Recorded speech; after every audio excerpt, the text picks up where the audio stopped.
So let's get going. Joeli, thank you so much for being here, because I know this week is extraordinarily busy for you. I don't know why you agreed to do this on this week, but I'm very grateful you did. For those of you who've somehow missed what Joeli is up to this week, this is what she's up to. Just being on the front page of The Guardian, trying to fix the broken system that is childcare. You know, no big deal. No reason why she can't join us for lunch. She was also being brilliant on Woman's Hour yesterday, which is well worth a listen if you're hungry for more after this event. So yes, we're very honoured to have Joeli here, making time for us today. I'm going to now read her proper bio as opposed to my mangled bio. So here we go. Joeli Brearley, is that the right pronunciation of your name? That's perfect. Yeah, well done. Very much. Is the founder of the charity and campaign group Pregnant Then Screwed. Just got to admit someone else, sorry. Pregnant Then Screwed, which she established in 2015 after her own experience of pregnancy discrimination. Her organisation is rewriting the narrative for mothers in the UK whilst working to end the motherhood penalty. Vogue named her as one of their top 25 influential British women who are shaping 2021 and beyond. Did they give you a nice dress to wear though? No, they gave me this bracelet, which very nice. You could probably, it's one of those bracelets you would have got in Portugal circa 1995, do you know what I mean? And a sniffy candle. I do have a whole story about what I wore for Vogue, but that's probably for a different time. Okay. Did it have pockets? I think that's the most important question. It had pockets. It did have pockets. As long as it had pockets, that's all we care about here. So she writes for The Telegraph, is the winner of the Sheila Mackenzie Campaigner of the Year 2021 Award, the Northern Power Women Agent for Change Award, is an Amnesty International human rights defender, and a member of the United Nations Working Group, Women's Human Rights in the Changing World of Work. Whew. In January 2021, she took the government to court for indirect sex discrimination due to the way self-employed mothers were being financially penalised by the income support scheme. Her debut book, Pregnant Then Screwed, The Truth About the Motherhood Penalty, was published by Simon & Schuster on the 4th of March 2021. And in further Brearley is a total machine news, I'm going to read out page 30 of said book because it's kind of staggering, and what made me write, Jesus fucking Christ, this woman is incredible, in my notes on the book. And I'm just going to show you this because you may not believe me. There it is in bold. Can you see that? It says Jesus fucking Christ, this woman is incredible. Anyway, so here you go. So she's talking about a woman who took her employer to tribunal at a personal cost of £40,000 because there is no more legal aid for taking your employer to tribunal. Anyway, she suggested to Joeli that she set up a mentor scheme where women could support each other through the legal process. And so I did. What the fuck? As if that's not enough, I then went on to establish a flexible working helpline staffed by volunteers from the HR sector. I then set up Pregnant Then Screwed in Spain, Sweden, and the US, because no country is immune from pregnancy and maternity discrimination. Next, alongside other brilliant women, we began lobbying MPs for legislative change. We organised a protest called March of the Mummies that encouraged 2,000 people from 6 cities across the UK to dress up as the Walking Dead and demand recognition, respect and change for mums. And we started running festivals to help women rebuild their confidence and find work that works for them. You write all about how women, don't have any time. What the fuck are you doing? You're making everyone look bad. That is the best opening question I think I've ever had. I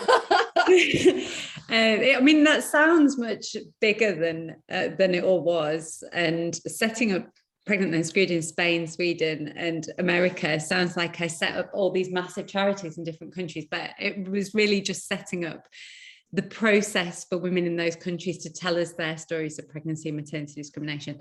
And, it wasn't just me. There were a bunch of us, brilliant volunteers who, when Pregnant Then Screwed first started, it was just a load of passionate women on a WhatsApp group, just like messaging each other and just getting shit done. And so it just got done because we all just wanted stuff to happen and we were all excited about it. And you then become a bit jaded, don't you? A bit more after a few years, but at the time we're like, come on.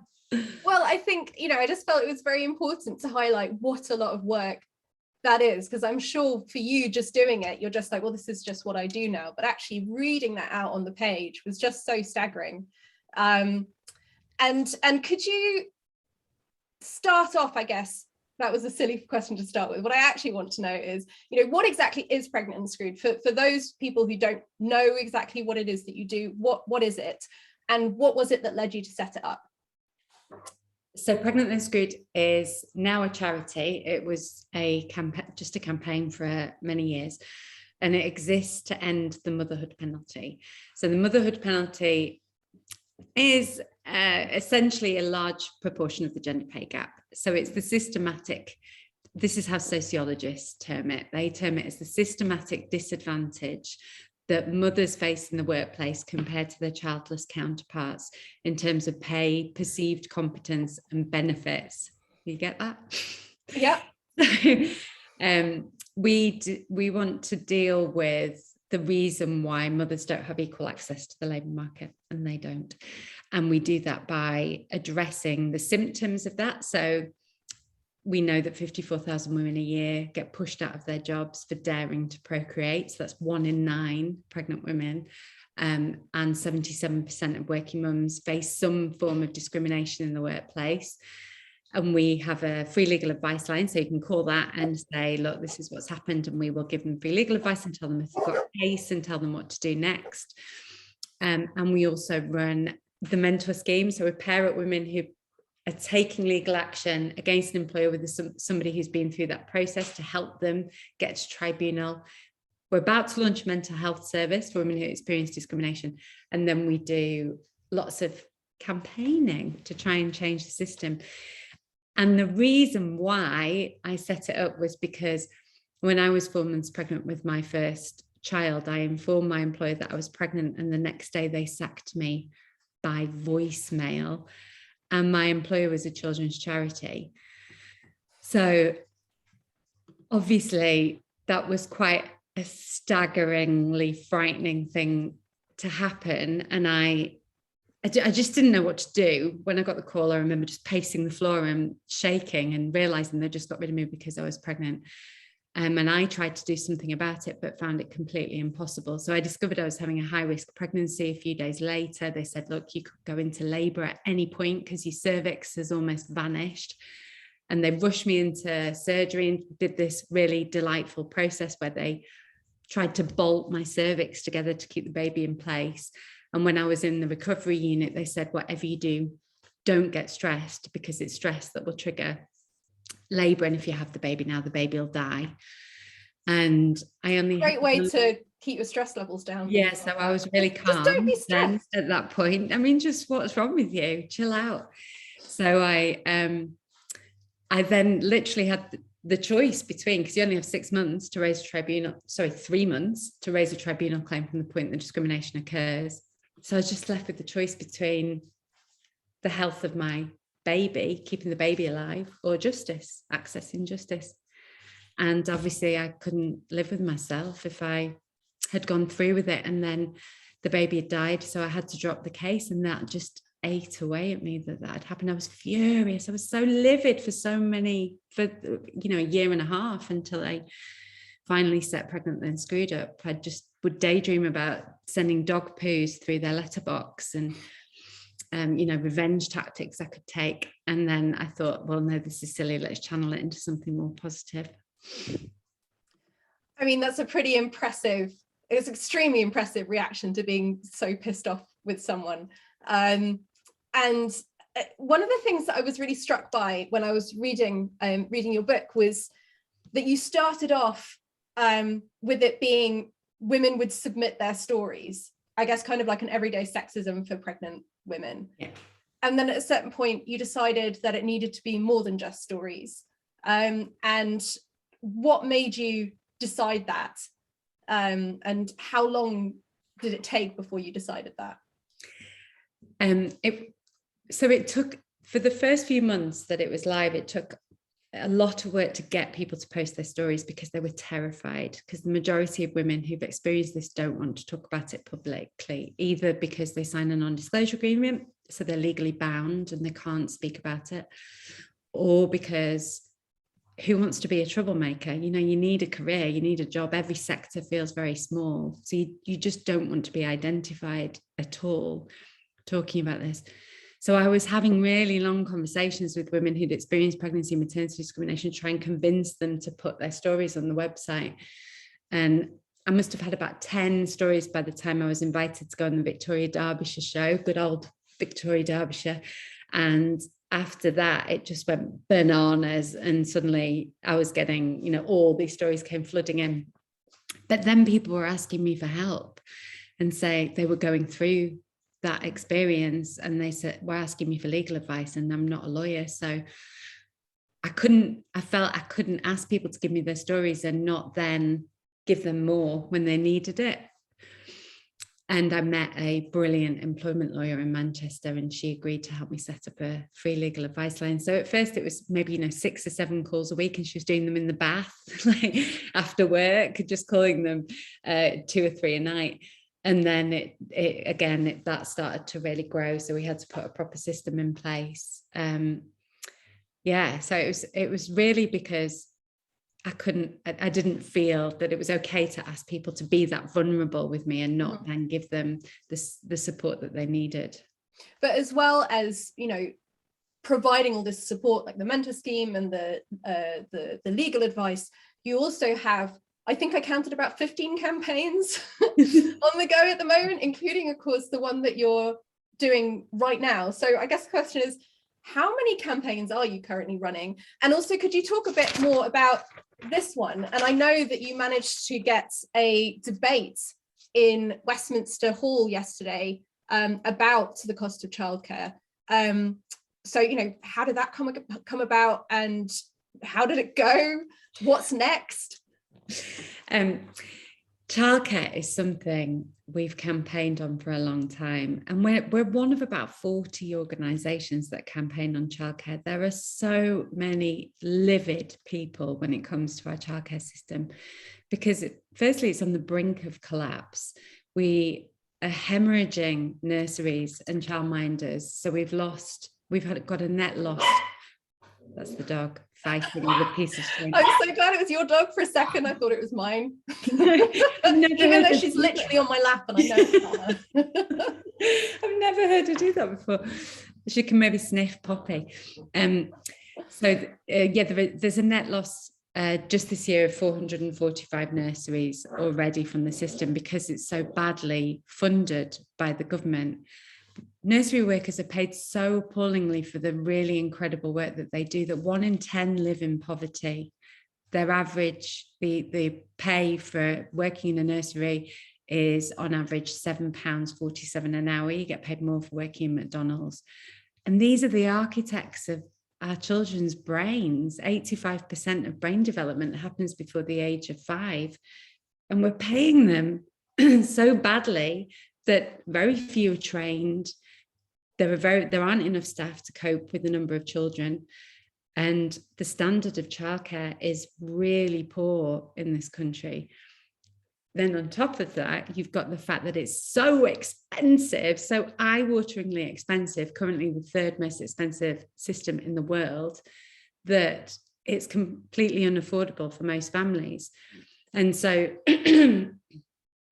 what tends to happen is the woman takes maternity leave, because of the way our parental leave system works, it encourages women to take time out, not men. They will take 9 months a year. They look to return to work, and the amount it costs to put their child in childcare, some have to pay to go to work. Why would you do that? You've just had a baby. Why would you pay to go to work and then have somebody else look after your child? So hundreds of thousands of mothers drop out of the workplace at that point and think, I'll leave, I'll step out for a few years and then I'll go back in. But of course, that has a massive impact on their lifetime earnings and their pension pot. And when they go back in, they start at a much lower level than they were previously. And so, then we wonder why we have a gender pay gap. And so we've done this survey with Mumsnet and Fawcett Society and Gingerbread and lots of other brilliant organisations, and had 20,000 responses to look at what's really going on. And the statistics were just so shocking. They were worse than I had even expected. So a third of parents say that their childcare is more than their mortgage. That rises to 47% for Black, Asian and ethnic minority women. 16% of families with an income of under £20,000 have had to use food banks as a direct result of childcare costs. And 84% of mums say the cost of childcare and childcare issues have had a direct impact on their earning potential and their seniority at work. So the problem is huge, and we've been whistleblowing on this, as have lots of campaigns and charities for so many years, and the government just ignores it, brushes it under the carpet. It's all fine, nothing to see here. They give us nonsense data and statistics to say it's all okay. And so we changed tact and thought, okay, if you're not going to invest in it and you want to do everything you can to avoid it, do an independent review to prove you understand what the problem is. You can't keep telling us it's all fine without the evidence. We haven't got any evidence it's all okay, and we know it's not. And so we did a petition, and within 72 hours, 112,000 people had signed it, which shows the strength of feeling around this issue.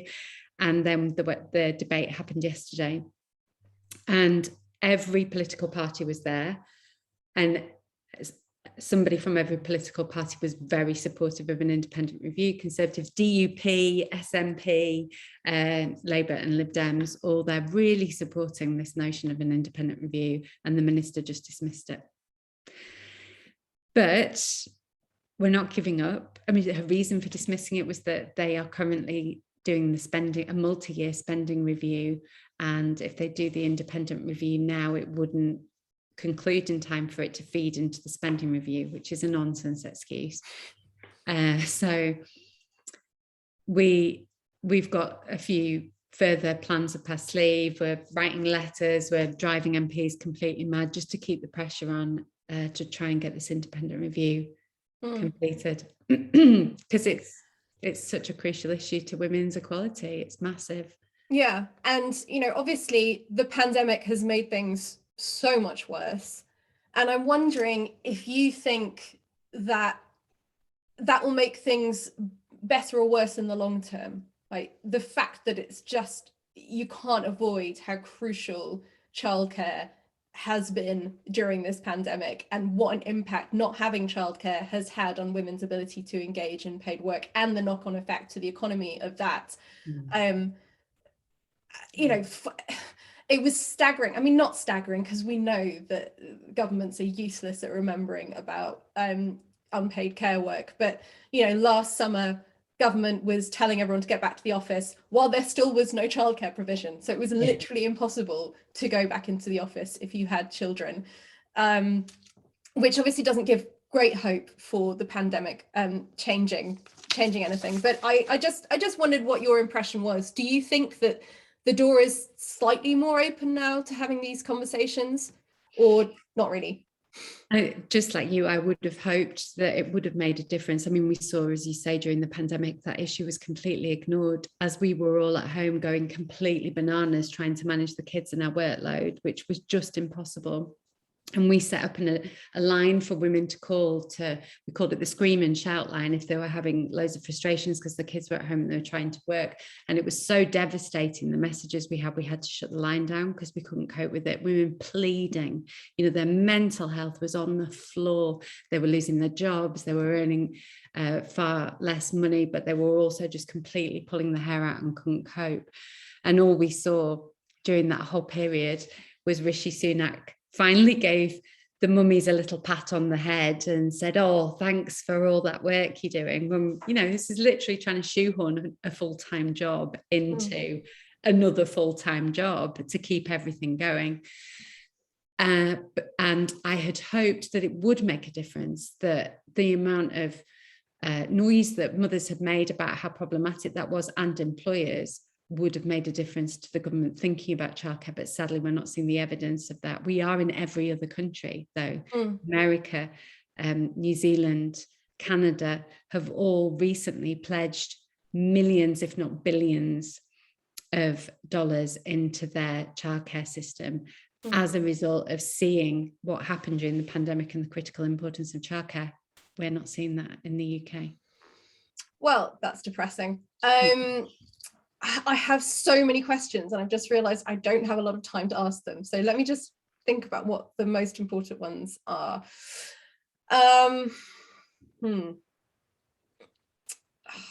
Fuck. I need more time. Okay, let's just ask them. Is there any country that's getting this right? So one of the examples that you give in the book I thought was really interesting was Germany and the tribunals that companies have to go through, or quasi-tribunals, whatever you want to call them, companies have to go through before firing or making a pregnant woman redundant, so that it's sort of on its head. Like in the UK, you just fire her, and then if she has the wherewithal within 3 months and has the money and etc., she can take you to tribunal and she may win. Whereas in Germany, they have it the other way around, and the company has to do it before firing her. Yeah, I mean, in the UK, fewer than 1% of women who experience pregnancy or maternity discrimination even raise a claim because it's so hard to do. So to expect that if you experience discrimination, the only way to access justice is to use our failing tribunal system is completely crackers. And so Germany, very cleverly, as you say, have switched this on its head. We have looked at this because of Maria Miller has been a real advocate for what she terms as the German model in terms of redundancy. So at the moment, you only have protection from redundancy when you're on maternity leave. You only have enhanced protection when you're on maternity leave. You don't have anything when you're pregnant. You don't have anything when you get back from maternity leave. So if your employer wants to get rid of you, they just wait until you've just got back, the day you've got back, and then they go, oh, by the way, I'm making you redundant. And there's nothing really you can do about it. And the same when you're pregnant. Lots of women lose their jobs when they are pregnant. And she has been arguing that that's extended to pregnancy and when you return, and also that it's enhanced, so you can only make somebody redundant if you have if your business is falling apart, if you're about to go bust, pretty much. But our government immediately rejected the idea of this system that the Germans have implemented with a tribunal system for the employer rather than for the employee. And they've said it's because of the way our enforcement system works, it won't work within our current legal framework. How true that is, I don't really know. I've spoken to lawyers about it who just say it would be really complex for us to do, and it would mean having to change many of our really well cemented systems and processes. So they don't believe the government would ever even consider it. That's a shame. It is a shame. And but yeah, I mean, having a different system would be great. One of the things that you have said is that things are getting worse, not better. It is a good book, but it is a bit depressing, let's face it. It's not that I'm not recommending her book. I am recommending it. Just prepare yourself. Why do you think things are getting worse? The data backs that up. So in 2000. No, I don't mean why. Like, where'd you get that crazy idea from? I mean, is it like, what do you think is causing things to get worse? I'm with you. Like, the data you've presented is pretty irrefutable. I'm just wondering why that's the case. I mean, it's a really good question. I couldn't tell you exactly why I think that it's happening. There are lots of theories as to why it's getting worse, and that because it was so much newer in 2005. So we have the data from 2005, we have the data from 2015 that shows that it's almost doubled. The number of women losing their jobs is almost doubled. The number of women experiencing pregnancy and maternity discrimination is almost doubled. There are theories that in 2005, those rights were fresher. And so employers felt that they had to adhere to them better because there were new laws that the government was talking about all the time. And they've sort of taken their foot off the pedal, reminding employers what their responsibility is in terms of looking after women. I also think there's something to do with the precarious employment. We've got so many different types of precarious employment now where women have fewer rights. But maybe we've got probably more pregnant women working, although that data is about percentages, so that it's not to do with that. What's shocked you most out of all the things you've discovered about how women who have children are treated in the workplace? Because I mean, there's so many incredibly shocking things that you just can't believe are going on in this country. What tends to happen, because employers know that if they sack you or make you redundant, that they could have a very expensive legal case on their hands, it tends to be bullying and harassment, and it's vicious. And they do it behind closed doors where nobody can see, they don't document anything. And it'll be quite subtle to begin with. So perhaps your personal development review will go from excellent to substandard in the blink of an eye because you've announced your pregnancy. And then it can get really malicious and really nasty. And the aim is to get you to leave of your own accord. And I've spoken to so many women who have long-term mental health issues as a result of that gaslighting, essentially, done by people that you feel you trust, because often you've been working there for a really long period of time and you have a really good relationship with them. Some of the stories we've had are just crackers. We had a woman who was told she had to drink a shot of vodka every morning by her employer to prove she wasn't pregnant. So he would line the women up in the morning and give them all a shot of vodka and say if they had to down it to prove they weren't pregnant.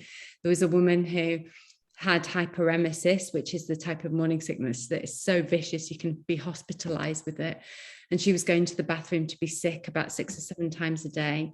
And her employer clearly thought she was just slacking off. And so said to her, "Oh, if you're going to vomit, you need to do it in a waste paper bin next to my desk in an open plan office of 60 people. So 6 times a day, she'd have to stand up, pick up the bin in front of everybody, vomit repeatedly, and then put the bin back and walk back to her desk." Just to be clear, are either of those legal? Oh God, no. Right. No. And they, you can see that there's obviously toxic culture throughout the organization that's allowing and facilitating that sort of stuff to happen. There was a woman, a heavily pregnant woman, who worked with chemicals and that would have been dangerous for the baby, and so she complained to her employer, and her employer just said, either you carry on working with them or you get your P45, and so she had to just walk out of a job. I mean, during the pandemic, some of the stories we had from pregnant women were utterly horrific. There was a woman who got COVID-19. She was working in A&E, in ICU, got COVID-19 when she was pregnant, became so severely unwell she ended up in ICU herself. Obviously, COVID is really can kill pregnant women. You're much more likely to get more unwell. When she recovered from COVID-19, they just sent her back into ICU to carry on working 2 days after she came out.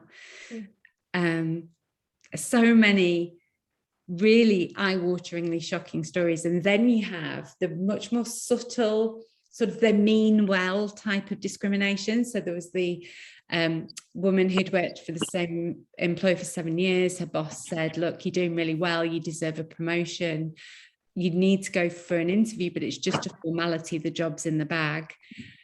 The day before her interview, she told her employer she was pregnant. She didn't get the job. She asked her boss why, and he said he had discussed things with his wife and they had decided that her priorities would change. Wow. She sort of, it's so frustrating because you can see he sort of meant well.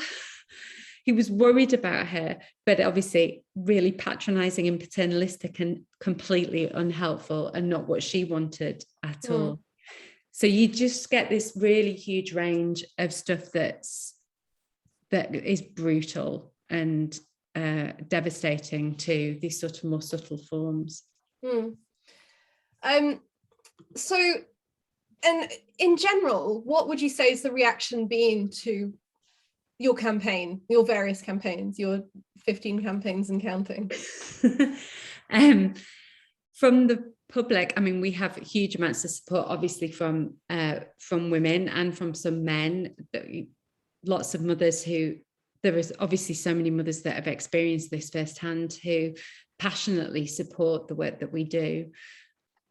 We then, of course, have members of the public who don't passionately support what we do. And right, yeah, I mean, I'm just wondering if you've faced much criticism, and how do you handle the criticism? I mean, what criticism do you get and how do you handle it?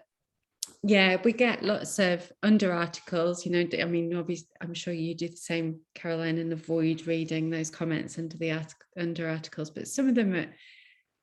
Joeli, have you been reading the comments? I sometimes I can't help myself. It's a bit of self-flagellation. I know.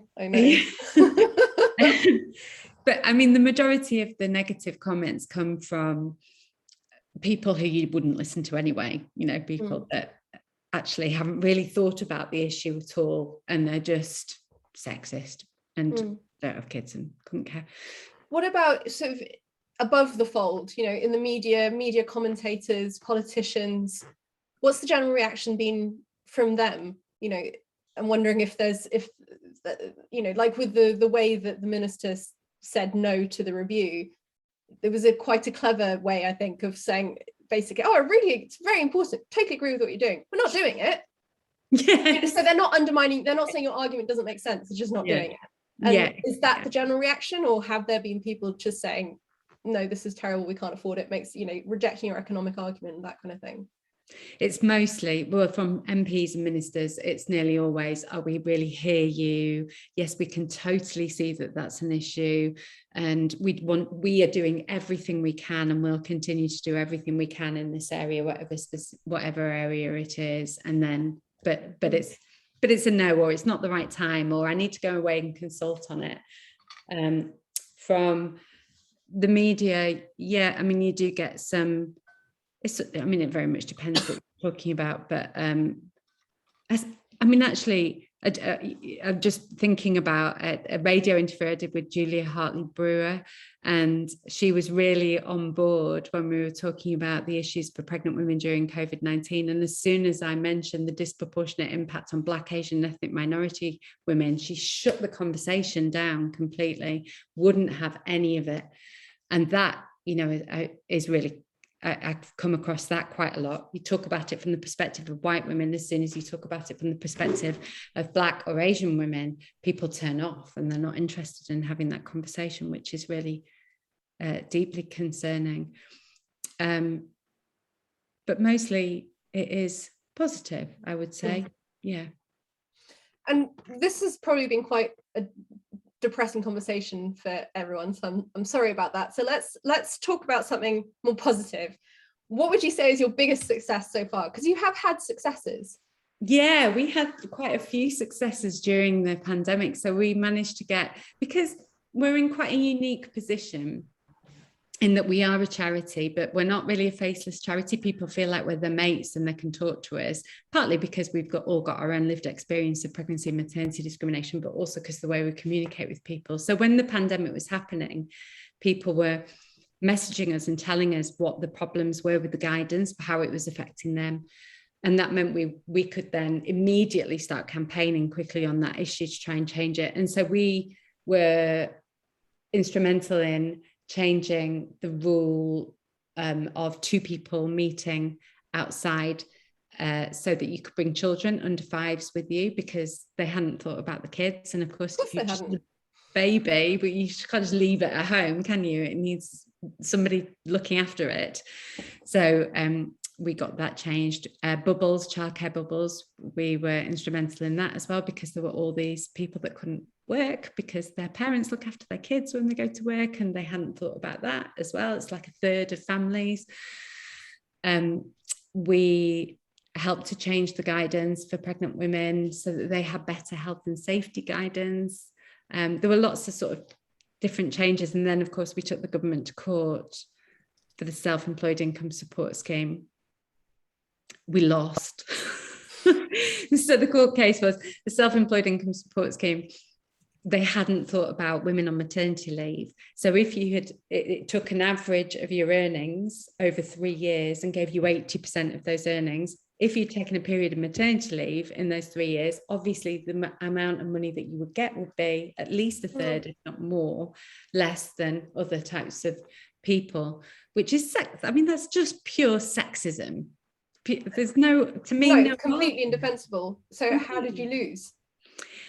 We lost because the judge, who was a woman with 4 children, said that because the way the scheme had been designed, it applied the same to everybody, it wasn't discrimination, which to me means she doesn't understand the arguments of equity versus equality.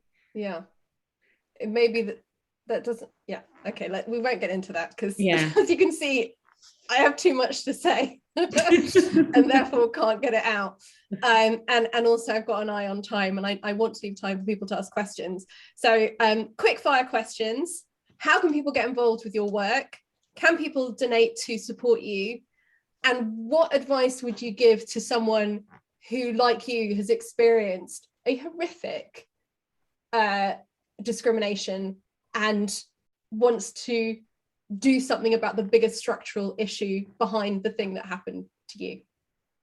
Okay, so and just before you answer, everyone else, after this I am going to open up for questions. Don't worry if you're too shocked into silence to have any, because I have way more on my list, but I feel it's only fair that you do get a chance to ask questions if you want to. So get thinking and raise your hand when I open the floor, if you would like to ask a question. Okay, Joeli, over to you. Can you remember the questions? I think so, yeah. Catch me if I go off track. So to get involved, Pregnant Then Screwed Instagram account, which is pregnant_then_screwed, which is where we do the majority of our updates. And then of course there's Twitter @pregnantscrewed. We're always asking people to do stuff like calls to action with campaigns that we're doing. So there's lots to do. So please come and join us over there and keep a track on what we're asking. Donations, yes, we would, I mean, yeah, lovely, thanks. And what was the last one? Advice. Do you have any advice for someone who wants to turn their rage at something that happened to them into fighting the structural issue that caused this thing, whatever it may be? Yeah, advice would be, if something has made you angry, then it will be making lots of other people angry, it's guaranteed. So what I did was just started using social media to talk about the issue, and saw that lots of other people felt as strongly as I did, and you sort of gather together this group of people that you can work with to try and challenge the situation. You can do that in a workplace, or you can do it on a larger scale. So if you work for an employer and you feel cross at a policy or feel that you've been mistreated, then try and get a women's group together so that you can challenge your employer as a group rather than an individual. It makes a massive difference. Don't, I had a waiting for a hero moment when I first started putting these stories out there. I thought, oh, well, I'll put these stories out there. People will see them and they'll be like, what, this thing's still happening, we better fix that, and off they go and sort it. And of course that didn't happen. So don't wait for a hero, just get on with it and do it yourself. You sort of need to make these things sustainable financially for you, because they absorb a huge amount of your time. So do look at financial models for stuff if you're campaigning on them as well. They're not easy to come by, but you will burn yourself out otherwise, because you'll get to 2 years down the line and you'll be like, I just can't keep doing this. I've got kids and a job and all these other things going on. So look as quickly as you can at financial models that can work for you to sustain your campaigning. That's very, very good advice. And I am now opening up questions. So if anyone has a question, please raise your hand. There are a couple of questions in the chat. So let me just have a look at those. I'm not entirely sure what so what Elizabeth has asked this. We often see childcare costs discussed as a percentage of women's salaries. I get that the approach is great for illustrating the eye-watering costs, but I sometimes wonder if that implies that childcare and cost are a women's problem. What are your thoughts? I actually know what Joeli's thoughts are on this because she says them in her book. She literally has the advice of don't compare it just to your salary, compare it to both your salaries. But I will let you answer the question, since it was. Yeah, well, yeah, it's exactly that, isn't it? And you've got to put your, I actually had this issue with my partner, and I had to really painstakingly explain to him, and he got it, once I explained it, but his assumption was also that it would go against what I could potentially earn, the childcare costs, until I was like, well, hey, they're your kids as well. So I agree that it entrenches the problem, but the reality on the ground is that because it's women that take the time out in that first year, and it's them looking to return, that you do end up comparing your salary to the cost of childcare. But you absolutely mustn't. You should compare it. It should be a spread between, if you're in a couple, you might be a single parent, in which case then you really do have to do that. And 90% of single parents are women. So it's hard. Just in case people don't know how you raise your hand, there's a reactions button on the bottom of the page, and you click that, and then there's an option to raise your hand, which I've just done now. And then that puts me to the front of the screen if you're in gallery view. And since I've just raised a hand, I'm going to ask a question. Something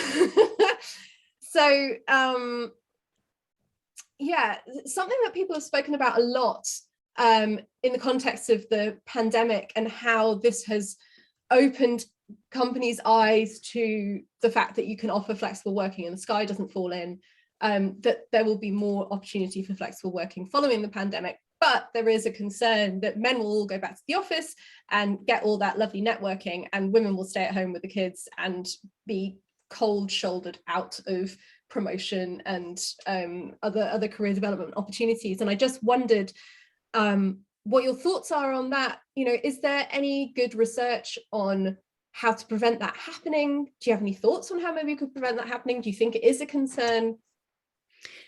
I think it is a genuine concern. And I think the only way that we will deal with that is if employers are aware of the potential of that happening and monitor it and make sure they're collecting the right data to not increase inequalities within the workplace. Because you will have, employers are going to inevitably have this situation with meetings where the people that are in the room are going to get the most attention, and then you're sort of beaming in the mums and perhaps disabled people who are more likely to want to work at home for obvious reasons. And they don't feel that, they're not as involved in these strategy meetings as the people in the room are, as well as you say, the networking opportunities. So I think we're going to have a lot of trial and error over the next couple of years trying to get this right, but we're only going to get it right if employers care and try and monitor it and try and do something about it. And they should care, because it's good for their business to care. But the reality is that many of them won't bother. On other types of flexible working, it's also really interesting, I think, to note that even though we've had more remote working, which has had some positive benefits, there's been a reduction in other types of flexible working. So often when women return from maternity leave, 2/3 asked to change their working hours so that they can manage all of their unpaid labour and all of their paid labour. And we've seen a huge reduction in those being accepted, those flexible working requests. So is that as in being able to have your core working hours, but then finishing your work early in the morning and late in the evening, that kind of thing? Yeah, or working part-time. So many want to reduce the number of days that they work. So that they can reduce their reliance on childcare and reduce the costs, and so that they can manage all this work. And sadly, we're seeing a massive decrease in those being accepted. Do you think that was in any way related to the way that the government initially didn't offer part-time furlough? That was right? They didn't. Yeah, they didn't. Yeah, that definitely will have something to do with it. And I also think it's because we've got so many people working at home that they think, well, there we go, that solved all the problems. Why would you need flexible working? You're working at home, when actually people are working longer hours at home than they were in the office. We've increased the number of hours we work in the day by about 2 hours a day with all the home working. So it's not having any real positive benefits for mothers in particular that we thought it was. So overall, it's a negative, not a positive. Sorry, I'm God, I'm just so like, I'm not a good it's good. dinner party guest, am I I? was just thinking what an interesting conversation this was. I'm sure everyone else agrees. Lou Silver, I have had you with your hand raised for a really long time. You must be exhausted. Please unmute yourself and ask your question. And if you can bear to, yes, I was going to say, put your video on. We want to see you. Hi, Joeli. That's just been so interesting. Thank you. And I've been following and Screwed for a long, long time. My question, you've partly answered it actually in relation to flexible working and the need to collect data about how that could potentially, whilst offering opportunities to women, negatively impact the kind of casual networking that leads to career progression. So I'm an EDI, Equality, Diversity and Inclusion Manager in an organisation. What are the other things that employers could be doing whilst we wait for the government to sort themselves out and actually legislate? Well, it's already legislated for, but keep people accountable to equality legislation. What are the things that employers could be doing in the meantime to be more inclusive of pregnant women and women with young children? It's a good question. Sorry, I've got a real frog in my throat. I mean, there's some really basic stuff that employers can put into place, such as enhanced paternity pay, enhanced maternity pay, because you cannot afford to live on the measly £139 a week that the government gives parents. It's completely impossible. And if your parent employees return before they're ready, which many of them do because they can't afford to continue on maternity or paternity leave, you will find that they're just not as effective because they're not ready to come back. And so it makes sense to give them that enhanced pay so that when they come back, they're ready, they've had a great time, they feel really appreciated and really respected. There's lots of innovative things that organizations are doing. I can't remember which organization it is, but they because some women come back and they're still breastfeeding, you can get breast milk mopeded, like somebody goes out on a little motorbike with their little milky cartons in the background and takes them straight to the nursery, so you can go from like boob to baby within about an hour, which I love. I just think it's you've really thought about that. Flexible working obviously is critical. That is the main thing that employers should be dealing with, particularly for women when they come back to the workplace, because they will walk out and they will walk away if they can't find the working hours that work for them. And we've recently seen the big case of Alice Thompson. I'm sure lots of people saw that. She got 187 grand in the tribunal. And that was all because she put in a flexible working request and her employer just said, no, not happening. She came back with a counter offer. He said, no, not looking at it. Came back with another counter offer. Just would refuse to look at anything. And she literally had no choice but to walk away because she couldn't leave her baby on the doorstep outside nursery. So that's quite an extreme case. I know most employers will look at flexible working requests, but most women won't ask for what they want when they put the flexible working request in. So making sure they feel really comfortable to ask for exactly what it is that they want is critical. And then we run a training program for companies to help them make their workplace the best it can be for working parents. And it looks at that whole process: pregnancy, what you can do during pregnancy, shared parental leave and encouraging uptake of shared parental leave and encouraging giving employees the information they need about it, because it's so complex. My partner says it was designed by an 8-year-old on poppers. It just doesn't make any sense. And then that whole return process and making it smooth, ensuring that you do a transition back to work if they need to, that they've got everything in place at home, and giving them time to settle back in, making sure they understand that they're appreciated and that you're not trying to push them out. It's really not rocket science. And getting women and parents to tell you what works for them is just really simple stuff. I think more employers, which I'm sure you're doing, Lou, but more employers should be doing. There's a really good question here from Leo. Thank you very much for your question, Lou. Interesting question here. Just wondered if in your data collection you've done much on the parallel problem to all this, which is that women look at all of that bullshit and go, I'm not going to do it. So how many women are just deciding not to have children due to the costs and risk to career? I couldn't give you data on it, but we're seeing a huge spike in women not having children. And I think that's not just down to the fact that we know more about the motherhood penalty and the inequalities in the workplace. We've seen a sort of uprising in the last couple of years of women finally who've had kids, some of them saying, I wish I hadn't, why did I do that? And that's been such a taboo for a long period of time. And although the women saying it say, I love my children dearly, actually, perhaps I didn't. It was pressure. It was social pressure that made me think that I should have kids. And I think, that's a conversation that we've needed to have for a really long time, that women are expected to sort of shut up and put up once they have children, and maternity leave is bloody hard. Bringing up kids is bloody hard. And sometimes you feel like, what am I really getting in return? They're not very grateful, are they, kids? They're just snot everywhere and expect you to just get on with it. So I just think there's a real sea change in the way we talk about motherhood that's really interesting and quite exciting for the next generation.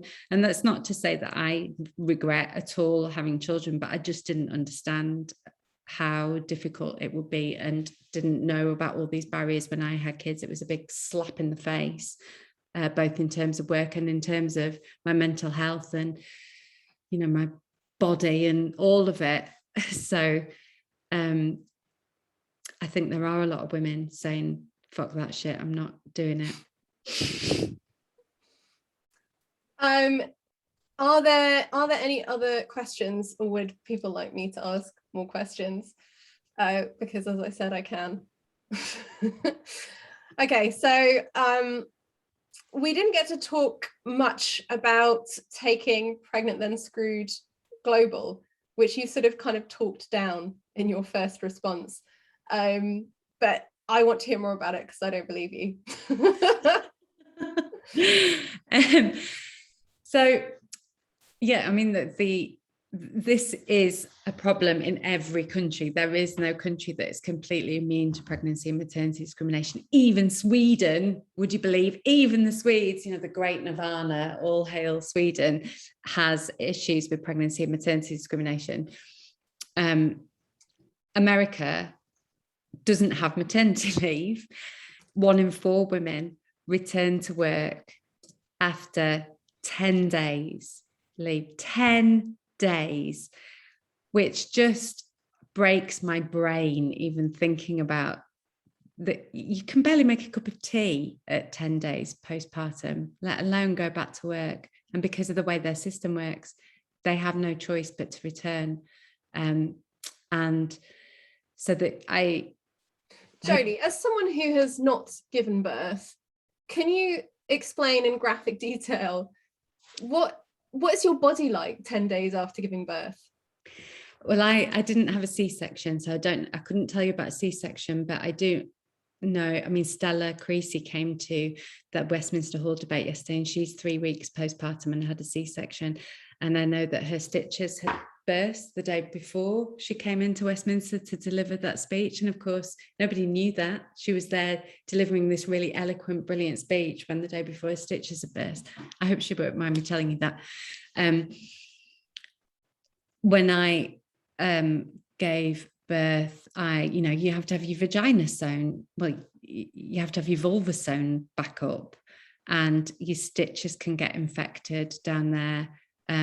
Going for a poo is the most agonizing thing I have ever experienced. I had to, because the stitches were so short, so sore on my vulva, I had to have a water bottle, a squeezy water bottle, so that when I went for a wee or a poo, I put my legs up on a stool and squeeze water on my stitches while I was doing it every single time.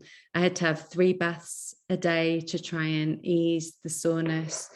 This is awful. This is horrendous. You're making me definitely not want to have children. But also, is that how common is that? I would say it's extremely common. It's more common than not common, but we don't talk about it. And I mean, I have a really good friend who asked me lots of questions about labour before she had a baby. And I was very, as women do, very, oh, you'll be fine. Yes, it hurts, but you're going to be okay. There's nothing to worry about. And she had such a horrific birth that she ended up with post-traumatic stress disorder after it. And she was furious with me for not being honest with her, absolutely livid that I didn't tell her how awful it could be. Because we just don't talk about it. She couldn't access that sort of information anywhere else. And then you've got breastfeeding, of course, which is like somebody stabbing needles into your boobs repeatedly. Mine bled when I was breastfeeding, and I was in, it was toe curling agony, and then people can get mastitis, which you end up hospitalized with. So there's, you know, it's not pleasant. It's hard going. Being pregnant, there was a study that showed being pregnant is so intense on the body, it's like running a 40-week marathon. And there was some advice on the NHS website that I pointed out the other day that said, oh my God, I saw that. I didn't agree with it. Sorry, tell everyone. It said it was advice for you when you're 22 weeks that your partner may feel overlooked by this point. So you should probably go and cook him a special meal, and then put recipe ideas for you to cook him this really special meal in case he felt overlooked. And they've taken it down, thankfully. Now they've changed it. But the notion that, you know, you're pregnant, you feel like you've run a 40-week marathon, and then you better pause, just cook your partner some dinner just before you go into labour. That's your responsibility as a woman. Is just crackers. It's just not talked about enough, Caroline. We don't talk about how horrendous and horrific labour can be. And we also have this pressure not to have any pain relief. Just, you know, go on, you can do it, get through it, you don't need pain relief, which is nuts. I did that. I tried not to have pain relief. Get it in me. Give me all the pain relief that exists.